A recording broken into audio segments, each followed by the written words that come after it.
I do believe it's time to create some mischief. I assume you've seen a spider before. I assume you've seen a kitty cat. But have you seen whatever this is? I'm about to take you through the process of making this little devil, so strap in. The faceplate that I use for this doll is a 3D sculpt that I printed on my Elegoo Mars printer. Then I've gone through the cleaning, support removal and curing, and now I'm hitting it with some harsh sandpaper to get rid of the printing marks, the support marks and the artifacting. And now I'm coating all 6 of those beautiful little eyes with some masking fluid.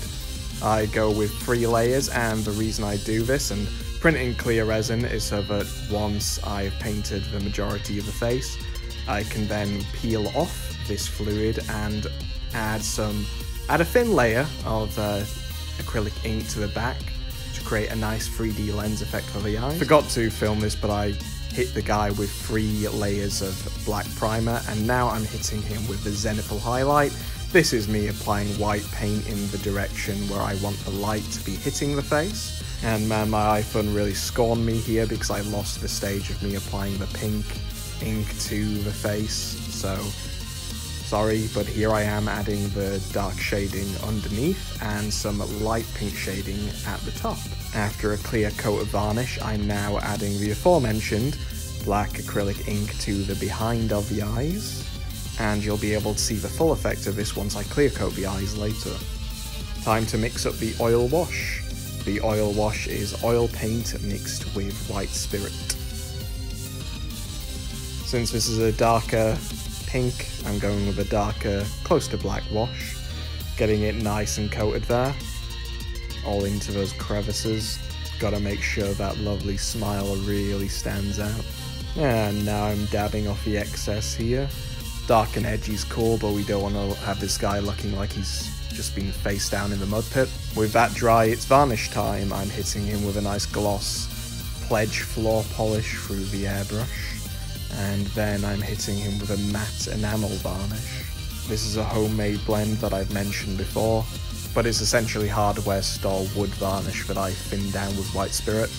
And with that dry, I now apply the UV nail gel to the eyes, which completes the effect and really brings the grinny guy to life.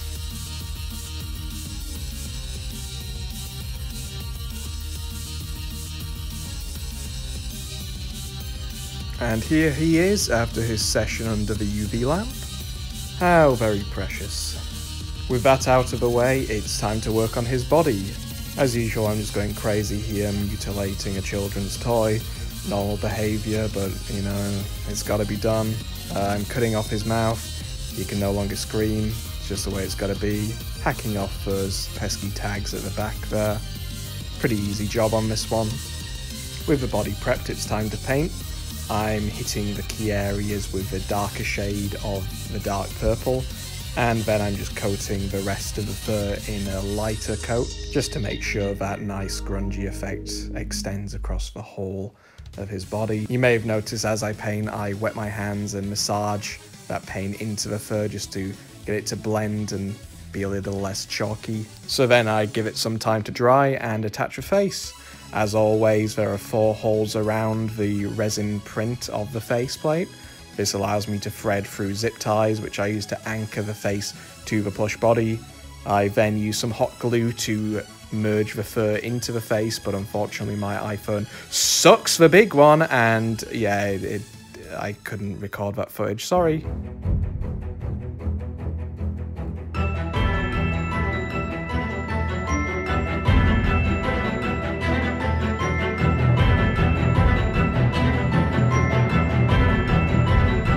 Thanks so much for watching, guys. This little fella and all these guys are still available from my store, so please do give a link in the description a look.